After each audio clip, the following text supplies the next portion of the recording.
सामने से एक खूबसूरत लड़की गुजरी और ना चाहते हुए भी हमारी नजरें उस पर जा टिकी।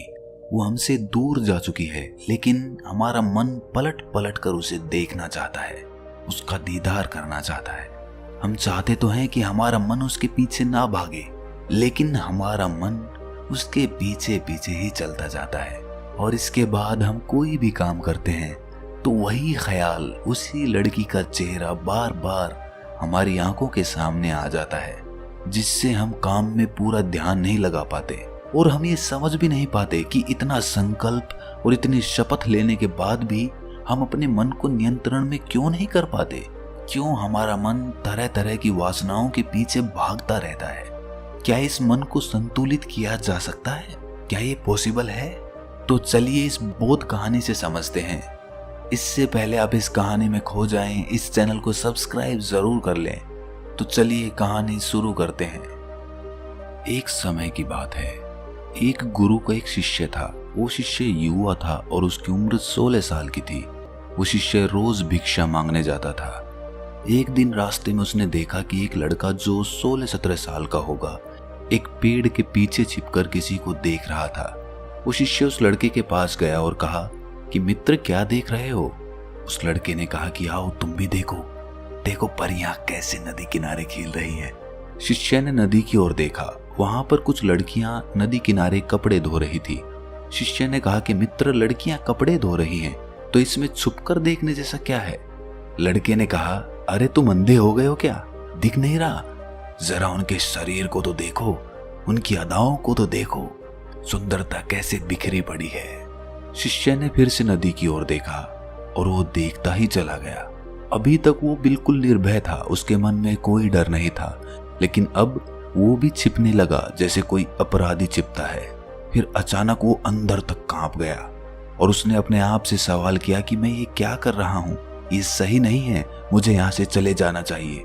और वो तुरंत ही वहां से चला गया। वो आश्रम पहुंचा और अपने कार्यों में लग गया, लेकिन जो उसने देखा था वो उसकी आंखों के सामने बार बार आ रहा था। मन में वही चल रहा था।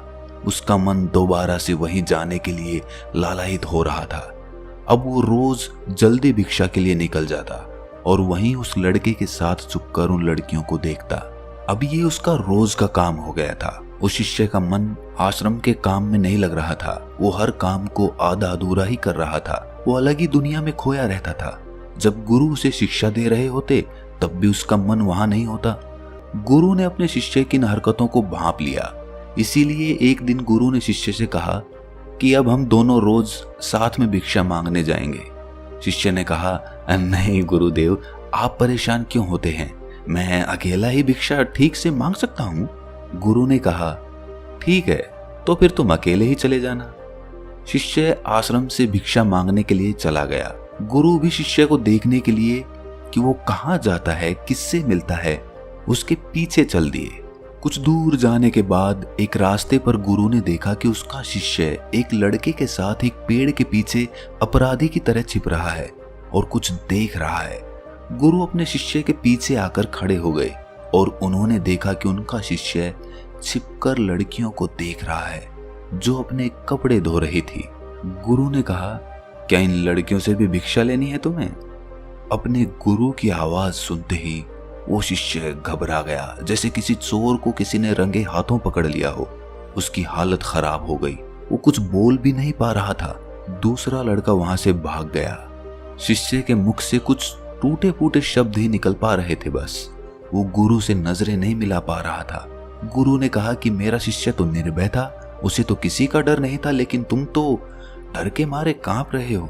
शिष्य ने कहा कि मेरा कोई दोस्त नहीं है गुरुदेव, उस लड़के ने मुझे बहका दिया था। आपकी शपथ खाकर कहता हूं कि अब मैं ऐसा कभी दोबारा नहीं करूंगा, मुझे माफ कर दीजिए। गुरु ने कहा, अरे कोई बात नहीं, लेकिन इस बात को ध्यान रखना, हम जैसी संगति करते हैं वैसे ही विचार हमारे होने लगते हैं। इसीलिए अच्छी संगति करो ताकि तुम्हारे भीतर सकारात्मक ऊर्जा प्रवाहित हो। वो शिष्य फिर से अपने आश्रम के काम पर ध्यान देने लगा। उसने उस रास्ते से भी जाना बंद कर दिया। वो दूसरे रास्ते से जाता। वो अपना काम ध्यान से करता, लेकिन धीरे धीरे उसके भीतर क्रोध की उत्पत्ति होने लगी। वो दूसरे शिष्यों पर क्रोध करता वो बेचैन रहता और ना ही सही समय पर भोजन करता। उसका भोजन भी आधा हो गया था। एक रात गुरु ने उस शिष्य से कहा, अब तक कितनी बार तुम अपनी शपथ तोड़ चुके हो। ये सुनते ही शिष्य अपने गुरु के चरणों में गिर गया और रोते हुए बोला, गुरुदेव, कई बार मैं उस शपथ को तोड़ चुका हूँ। उसके बाद कई बार शपथ ले भी चुका हूँ, लेकिन हर बार वो टूट जाती है। मेरा मन मेरे नियंत्रण में नहीं है। मैं चाहता हूँ अपने मन से इन सारे बुरे विचारों को निकाल दूं, लेकिन चाहकर भी ऐसा नहीं हो पा रहा है। गुरु ने शिष्य को उठाया और आश्रम के बगीचे की ओर ले गए और कहा, देखो, यहाँ पर कुछ नालियां बनी हुई हैं, जिनसे नदी का पानी इन पौधों तक आ रहा है और ये पानी निरंतर एक बहाव से आ रहा है। क्या तुम इस बहाव को रोक सकते हो? शिष्य ने कहा कि हाँ, क्यों नहीं। शिष्य ने कुछ रेत उठाकर उस नाली में डाल दिया। वो पानी थोड़ी देर के लिए रुका और फिर से उस रेत के ऊपर से निकल गया। गुरु ने कहा, अरे ये पानी तो रुका ही नहीं। इसके बाद शिष्य ने कुछ कंकड़ पत्थर उठाकर इकट्ठे किए और उस नाली में डाल दिए और पानी थोड़ी और देर के लिए रुक गया, लेकिन फिर से उन कंकड़ पत्थरों के ऊपर से निकल गया। गुरु ने कहा, शिष्य, ये क्या? अगर मैं शपथ लूं कि इस पानी को रोक दूंगा तो क्या मैं रोक नहीं सकता? शिष्य ने कहा कि कोई बात नहीं गुरुदेव, मैं आपकी शपथ अभी पूरी कर देता हूँ। इस पानी को तो मैं रोक ही सकता हूँ। वो शिष्य एक बड़ा सा पत्थर लेकर आया और उस नाली पर डाल दिया। पानी रुक गया। शिष्य ने कहा कि देखा गुरुदेव, पानी रुक गया, आपकी शपथ पूरी हो गई। गुरु थोड़ा सा मुस्कुराए और कहा, ध्यान से देखो, पानी रुका है, लेकिन वो पानी पीछे की नाली तोड़कर बाहर आ गया है और अगल बगल से बह रहा है और इस पत्थर से आगे भी आ गया है और अपना रास्ता बदलकर फिर से आगे की ओर बह जाएगा। और थोड़ी देर में ऐसा ही हुआ। गुरु ने कहा कि तुम्हारे साथ भी ऐसा ही हो रहा है। तुम बार बार शपथ ले रहे हो और हर बार तुम्हारी शपथ बड़ी होती जा रही है और हर बार तुम्हारी शपथ टूट जाती है और ये हमेशा ही टूटती रहेगी। कितना भी बड़ा पत्थर रख लो, पानी तो अपना रास्ता बना ही लेगा। ये देखकर शिष्य निराश हो गया और कहा, हे गुरुदेव, क्या कोई रास्ता नहीं है कि मैं अपनी शपथ पूरी कर सकूं और मैं सही रास्ते पर चल सकूं, बुरे विचार मेरे मन में ना आए। गुरु शिष्य को एक नदी के पास ले गए जहां से वो पानी आ रहा था।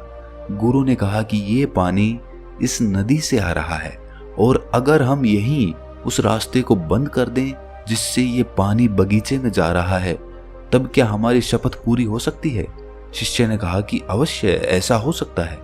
मैं इस पानी को यहीं से बंद कर देता हूँ, तब आगे पानी जाएगा ही नहीं और आपकी शपथ भी पूरी हो जाएगी। शिष्य ने नदी से निकलने वाले रास्ते को भरपूर मेहनत करके पत्थर डाल डालकर बंद कर दिया और कहा, लो गुरुदेव, हो गया, अब आगे पानी नहीं जाएगा। गुरु ने कहा कि शिष्य, अगर पानी आगे नहीं जाएगा तो उन पेड़ पौधों का क्या होगा जो बगीचे में लगे हैं? उन्हें तो पानी चाहिए और उनमें से कई तो ऐसे हैं जिन्हें रोज पानी चाहिए। वो तो मुरझाकर मर ही जाएंगे। उनका क्या होगा? पानी तो खोलना ही होगा। शिष्य ने वापस नदी से जाने वाले पानी के रास्ते को खोल दिया। गुरु ने कहा कि एक बात बताओ, अगर हम इस पानी को और अधिक खोल दें, दुगना या 4 गुना या 10 गुना, या पूरी नदी का पानी बगीचे की ओर मोड़ दें, तो क्या होगा? शिष्य ने कहा कि तब गुरुदेव, बगीचे में जितने पेड़ पौधे हैं सब नष्ट हो जाएंगे, वहां कुछ नहीं बचेगा। गुरु ने कहा, तो समझो इस बात को, हमें किसी चीज को रोकना नहीं है, हमें शपथ नहीं लेनी है, हमेशा संतुलन कायम करना है। ज्यादा पानी से भी पौधे नष्ट हो सकते हैं, कम पानी से भी पौधे नष्ट हो सकते हैं। जीवन पनपता है तो संतुलन से, और संतुलन से ही जीवन चलता है। तो संतुलन से मन को इस पानी की तरह नियंत्रित करने की आवश्यकता नहीं है, बल्कि मन की शक्ति को दिशा देने की आवश्यकता है। जिस तरह इस पानी से जीवन पनप सकता है और नष्ट भी हो सकता है, उसी तरह मन की शक्ति से हमारा निर्माण भी हो सकता है और हमारा पतन भी। शिष्य ने कहा, लेकिन गुरुदेव, हमारे मन में जो बुरे विचार आते हैं उन्हें मैं कैसे रोकूं? गुरु ने कहा कि रोकने की आवश्यकता नहीं है। जो भी विचार तुम्हारे भीतर हैं, तुम्हारे ही कारण हैं। उन कारणों पर चिंतन करो, और कहीं ऐसा तो नहीं है कि तुमने नदी का पूरा पानी अपने बगीचे में छोड़ दिया है। इसीलिए हर तरफ पानी ही पानी दिखाई देता है। कोई जीवन नहीं, कोई ऊर्जा नहीं, कोई पौधा नहीं, केवल पानी, काम वासना का पानी। शिष्य ने कहा कि गुरुदेव, आप सही कहते हैं। पहले मेरे जीवन में बहुत सी चीजें थी। मुझे कुछ बनना था, अपने बारे में जानना था, आध्यात्म की ओर बढ़ना था, लोगों की मदद करनी थी, लोगों को ज्ञान देना था। मैं कुछ अलग होना चाहता था, लेकिन मैं अपने मार्ग से भटक गया। अब मेरी सारी ऊर्जा केवल एक ही चीज पर केंद्रित हो गई है, वासना पर। मुझे जगाने के लिए आपका बहुत बहुत धन्यवाद। उस दिन वो शिष्य रात को बहुत चैन की नींद सोया। सुबह अपने कार्यों को पूरे मन से किया और उसी रास्ते से गया जहां वो लड़का उस पेड़ के पीछे आज भी छिपा हुआ था। वो उस नदी पर पहुंचा जहां पर वो लड़कियां कपड़े धो रही थी। उसने उन लड़कियों से पानी मांगा। उनमें से एक लड़की ने उसे पानी पिलाया और उस शिष्य के चरण स्पर्श किए। शिष्य ने हाथ ऊपर उठाया और कहा कि तुम्हारा कल्याण हो। शिष्य का मन जैसे सकारात्मक ऊर्जा से भर गया। उसके चेहरे पर मंद मंद मुस्कान आ गई, जैसे उसे कुछ खोया हुआ वापस मिल गया हो। वो वापस अपने रास्ते पर चल दिया, उसी निर्भीकता के साथ जैसे वो पहले जाता था। पीछे से वो लड़का उस शिष्य के पास आया और कहा कि क्या बात है, आज तो तुमने नजदीक से दर्शन कर लिए, तुम तो मुझसे भी आगे निकल गए। शिष्य ने कहा कि हम हमेशा दूसरों के दर्शन करने में व्यस्त रहते हैं, अपने दर्शन कर ही नहीं पाते। तुम कब तक यूं ही पेड़ों के पीछे छुपते रहोगे? किसी को पसंद कर लो, उससे बोल दो, अगर वो भी तुम्हें पसंद करे तो शादी कर लो, लेकिन इससे पहले कुछ बन जाओ, अपनी कोई पहचान बनाओ। यूं अपना समय और ऊर्जा नष्ट मत करो। वो लड़का रोज शिष्य से मिलने लगा। उस लड़के ने उस नदी किनारे जाना छोड़ दिया और वो अपने जीवन में कुछ बनने के लिए संघर्ष करने लगा। संगति का असर होता ही है, इसीलिए अपनी संगत बदलो, अपने विचार बदलो। अगर तुम खुद बदल रहे हो तो अपने आप को बदलते हुए देखो कि ये सही है या गलत। जब तुम्हारे मन में गंदे विचार आए तब अपने आप को दोषी मत मानना, आत्मग्लानि में मत जीना। ये शरीर है और ये सब इसने हजारों वर्षों में सीखा है। एक केवल तुम्हारे संकल्प कर लेने से, शपथ ले लेने से ये टूटने वाला नहीं है, लेकिन तुम्हारे पास वो शक्ति है, वो ऊर्जा है जिसका सही और संतुलित उपयोग करने से तुम एक हरा भरा बगीचा तैयार कर सकते हो। तुम ये सोच भी नहीं सकते कि तुम क्या हो। तुम एक जीवित ऊर्जा हो जो कुछ भी अनुभव करने के लिए स्वतंत्र है, जो निर्माण करने के लिए स्वतंत्र है, जो कुछ भी हो जाने के लिए स्वतंत्र है। तुम कितने कीमती हो ये तुम खुद भी नहीं जानते, इसलिए जागृत हो जाओ, जाग जाओ, पहचानो। एक मशीन की तरह बनकर मत रह जाना। तो दोस्तों, कैसी लगी ये कहानी कमेंट सेक्शन में जरूर बताना, और अगर अच्छी लगी तो इस चैनल को सब्सक्राइब करना ना भूलना। तो मिलते हैं अगली कहानी में, तब तक के लिए अपना ख्याल रखें।